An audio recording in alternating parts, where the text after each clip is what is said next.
15 I started doing prison, and I've just been in and out of prison for the last 21 years until I met Man Up, until I met King. And I've become part of Man Up, and all that's changed for me. Primarily, Man Up is a program for men. We focus on empowering men to be better fathers, better partners, and just all-round better contributors to community, and obviously engaging the prison. That was purely on invitation by women that have heard about the Man Up program outside of the prison and wanted to see if we could come and engage with their partners inside the facilities.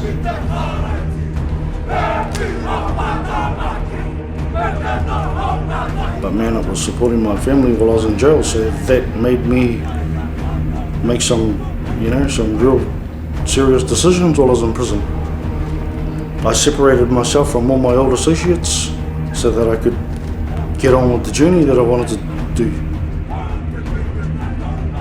Serco has made a decision to stop Man Up, the program, and more directly myself from visiting inmates. It's a little bit sad because we are doing good work with the men inside, and we've got good results on the outside as well. Straight to the point where we're not only helping men get out of prison, but we're helping men stay out of prison. The love is there. It's like a family thing. You become like a part of the family when you join Man Up. That's how it is for me, my partner, and my children. It's not just a program.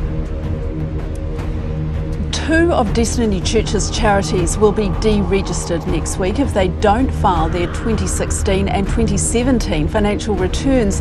The charities are on their final warning after ignoring 2 years of reminders and extensions.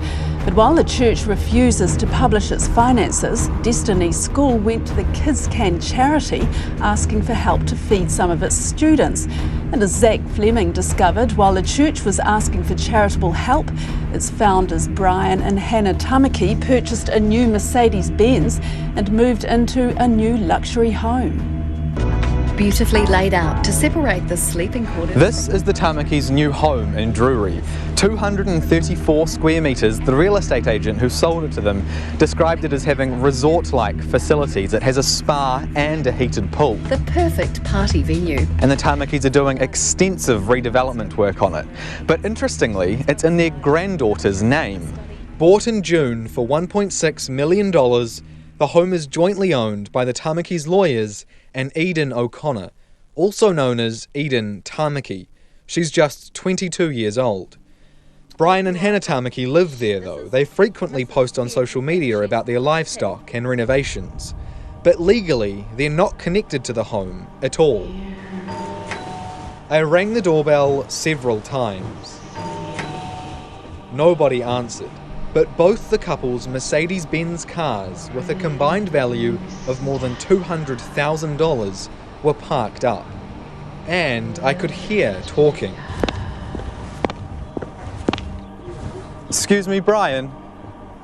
Brian, hi, my name's Zach Fleming. I'm a reporter at Radio New Zealand. I was just wondering if I could ask you guys a couple of questions. No, you can just go off our property, please. That's Hannah Tamaki. I left when she asked. She later posted this video to Facebook. Somebody invaded my property a little while ago and they got telling off. Radio New Zealand. They came in here into our property and all but demanded an interview, so they got the heave-hos. I wanted to ask about Destiny School. Checkpoint revealed last month it applied to Kids Can for support. It's since withdrawn that request, saying it doesn't believe it'll be treated impartially. I wanted to ask about the church's financial situation. Destiny International and Te Hāhi o Ngā Mātamua Holdings are so overdue with their financial returns, they have 2 weeks to file, or else the charities will be deregistered. And I wanted to ask about the Tamaki's obvious private wealth, which angers a lot of people because Destiny Church and its charities, which number at least 13, are tax exempt. But the Tamakis have refused every invitation to be interviewed. They instead post repeatedly on Facebook and Twitter about media coverage of these issues, labelling it fake news and a hate-inspired agenda.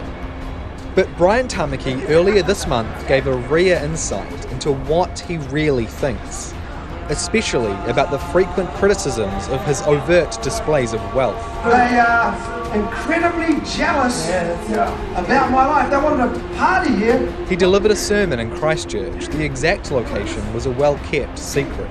You really got nothing until people get jealous around you. Jealousy is a part of the promotion of God. The sermon was moved because gay rights activists said they'd crash it in protest at Mr. Tamaki's comments last year that homosexuality was to blame for the Christchurch earthquakes. They were actively involved in homosexual practice, homosexual priests. The earth can speak. Leviticus says that the earth convulses under the weight of certain human sin. Fast forward back to his sermon earlier this month. If you had all the blessing you need, why would you be jealous of mine? That's right. And if you were doing well in God, why would you be jealous of me? That's right. In other words, you're not fully blessed by God until you're as rich as Brian Tamaki. Envy is a cardinal sin, but Mr. Tamaki believes we should aim for riches to inspire jealousy. Because remember, you really got nothing until people get jealous around you. And the media is simply picking on him, he says, because they have nothing better to do. Surely there must be better news things than about picking on this half-caste lobby. And about what he thinks that I'm creaming you fellas for money. And if they say I'm so rich and you're so poor, how do the two things happen? They say you're poor, and come on, you fellas didn't give no. I don't think anybody gave $100 note in the end, right? 4 people did. It's not clear how many total were attending. I ain't going to get rich on that. I'm not going to get rich on that. I didn't come here to get rich on you. You fellas got nothing happening. And I was expecting that. When you lot come with thousands of dollars to give, then maybe it's different.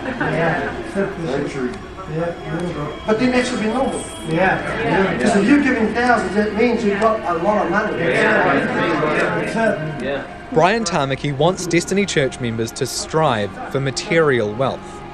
Perhaps live a life like his, overseas holidays, luxury cars, multi-million-dollar homes. But is wealth a Christian virtue?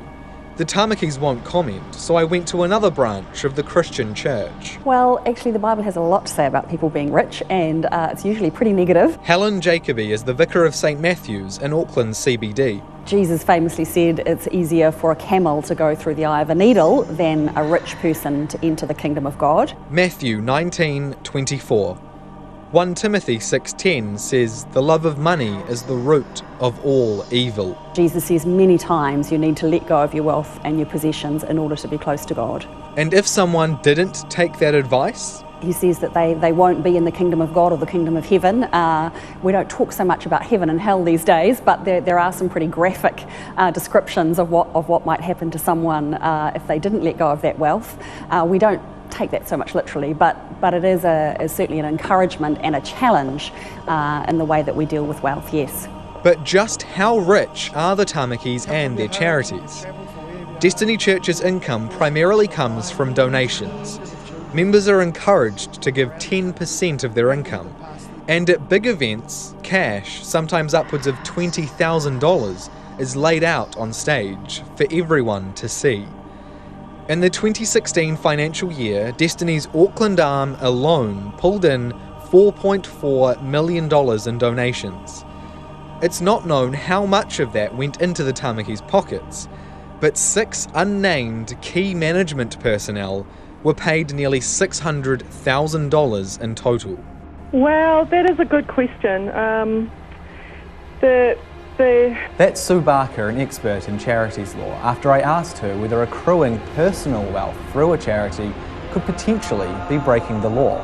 The principle of charity is that funds raised must be used to further the charitable purposes, and generally that is inconsistent with the accumulation of private wealth.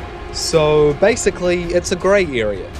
I then asked Ms. Barker to look at Destiny's recent financial returns. There are a lot of separate entities within the whole entity that we would think of as Destiny Church. At least 13 separate charities.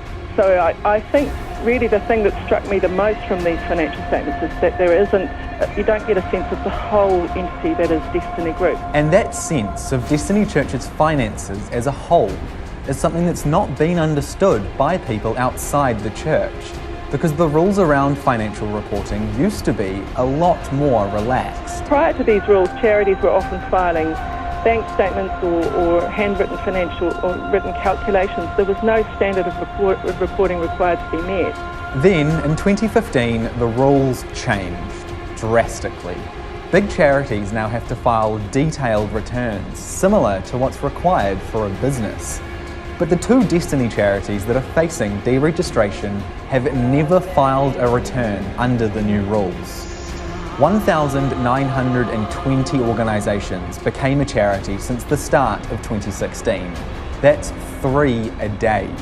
Ms Barker says that a review of the Charities Act is desperately needed. The Charities Act, when it was originally passed, it was rushed through under urgency without proper consultation, and we have been waiting ever since for a first principles review of the Charities Act to be undertaken. The National Party promised one, but reneged on that promise. Would allow us an opportunity to look at whether the balance is in the right place and you know, whether the financial reporting rules are working as they should, whether the whole regime is working as it should. And I really think that we need to have that undertaken.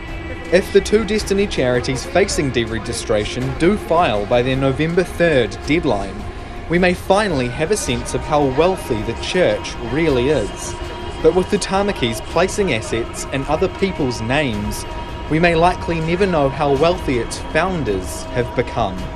For Checkpoint, Zach Fleming, our wonderful reporter, is sitting beside me in the studio with some breaking news, a story that we've been looking at a lot. Zach, what can you tell us? The Independent Charities Registration Board has just sent us an email saying that 2 of Destiny Church's charities will be removed as charities. They'll on the 20th of December because of, quote, their persistent failure to meet their annual return obligations. So familiar Checkpoint listeners will know that this has been going on for quite a while now. 2 of Destiny Church's charities, they have 13 in total, haven't filed financial returns for 2 years. They've been giving warning after warning after warning, and finally the charities board said enough is enough. If you don't file your financial returns, you'll be deregistered. They still didn't meet that final deadline, and so that the notice to deregister them was sent. They appealed that notice for deregistration, so it went to the Charities Registration Board for a decision, and that decision has just come in, and yeah, they will be deregistered on the 20th of December. Gosh, that's fascinating. You've done lots of work since then, but I think the last time you were seated here in the studio with us, you were telling us that they hadn't filed. Yes. They could appeal. Obviously, this has happened quite quickly, hasn't it? So they've lost their appeal, and the charities are being deregistered. And the statement is quite strong. It says a lot that they have persistently failed to meet their obligations under the Act. If I can read you a little bit of the statement here from Roger Holmes-Miller, who's the chair of the Charities Registration Board. He said, "It's in the public interest to proceed with the removal of these 2 charities from the register because there has been a persistent failure," there's that again, by the charities to meet their obligations. The board in particular noted the history of non-compliance with the annual return obligations, so that's 2 years of failing to file. And the board considered that the integrity of the charities register would not be maintained if charities persistently fail again to meet their obligations to file annual returns. So it almost sounds the way that this has been written, that they want to send a message to charities that to maintain the integrity of the charities register, that if you don't file, you will be deregistered. Right, so to summarise, 2 Destiny Church charities off the charities register. Yeah, and these are 2 of their biggest charities as well, the 2nd and 3rd biggest charity, and they'll be deregistered on the 20th of December. They have until then to appeal. Zach Fleming with that breaking news. Thanks so much, Zach. We really appreciate it. Of course, if Hannah Tamaki or Brian Tamaki are listening, we would very much love to hear from them. Haven't had an interview with the Tamakis for a wee while.